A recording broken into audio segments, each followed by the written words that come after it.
Mon expression pendant les 15 ans en prison, d'abord, je dirais, je rends louange à Dieu qui m'a protégé, qui m'a gardé et pendant la détention, sans tomber malade. Et par sa grâce, j'ai reçu des soutenances. Donc je le remercie beaucoup et je suis en joie. Et la détention fait priver la liberté de quelqu'un et que ça te fait éloigner de ta famille, de tes enfants, donc de tes proches, éloignés aussi. Donc aujourd'hui, si Dieu a permis que je reçois ma liberté, je ne peux que remercier Dieu, remercier les autorités qui sont en place, surtout le président Mamadi Doumbouya, qui a mis les moyens à la disposition de l'appareil judiciaire, qui a permis pour que nous puissions être justifiés devant l'opinion internationale et que vraiment, dans ce sens, j'ai été acquitté. C'est une immense joie dans mon cœur et pour ma famille. J'ai retrouvé ma liberté, c'est une joie immense pour moi et pour toute ma famille.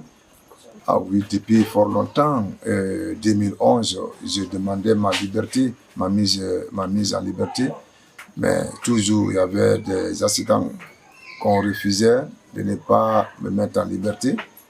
Donc aujourd'hui, et j'avais foi fermement que parce que j'ai fait la prison sans rien faire. Je ne me reproche de rien. Donc dans ce sens-là, je croyais fermement que je vais regagner ma liberté. Je dirais, même hier, c'est ce que l'avocat me posait quand nous étions maintenant dans la voiture qu'on venait vers Messef et Irasik. Le procureur général même lui a posé la question qu'il a appelée en lui disant « Ah, ton client est déjà sorti. Maintenant, on sait que vraiment il a été une victime et que vraiment, quelles dispositions que nous devons prendre ?» Bon, mon avocat a dit non, comme pour le moment, je cesse à accompagner d'abord mon client à sa domicile. Après, demain, quand je viendrai vers vous, vous qui êtes nos chefs, nos autorités, et vous allez nous aider comment nous allons le mettre sur ses droits. D'accord. Et c'est là, moi quand même, je lance un appel à les autorités en place, surtout le président Mamadi Doumbouya, qui a la sagesse, qui puisse vraiment penser à son frère, à son subordonné, qui est Cissé Rabat, qui a tant souffert, surtout dans les 15 ans. J'ai perdu tout.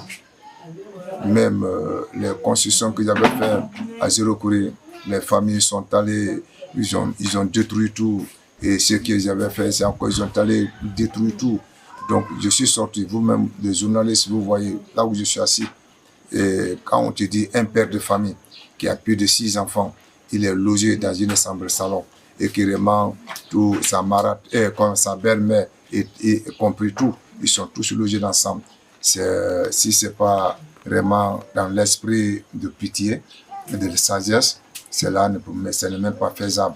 Mais je demande à l'autorité et l'opinion internationale, les Nations Unies, les ONG, qui peuvent venir à mon secours pour pouvoir vraiment m'aider où je peux rester avec ma famille. Oui, c'est-à-dire l'armée, c'est la discipline. Donc, compte tenu depuis le temps soldat, le comportement que les autorités ont vu envers moi et que tous les autorités savaient que vraiment je suis emprisonné pour ne rien. Donc, depuis ce jour, je ne suis jamais être radié dans l'armée. Je continue toujours à être dans l'armée et que vraiment, par exemple, étant d'abord en prison, le président de la République a pris pension à moi et parmi tous les accusés et fait un décret en me nommant dans le rang des officiers. Donc cela prouve suffisamment que réellement ils ont l'amour infernal envers moi, une considération envers moi. Donc c'est veut dire que vraiment je continue toujours dans l'armée.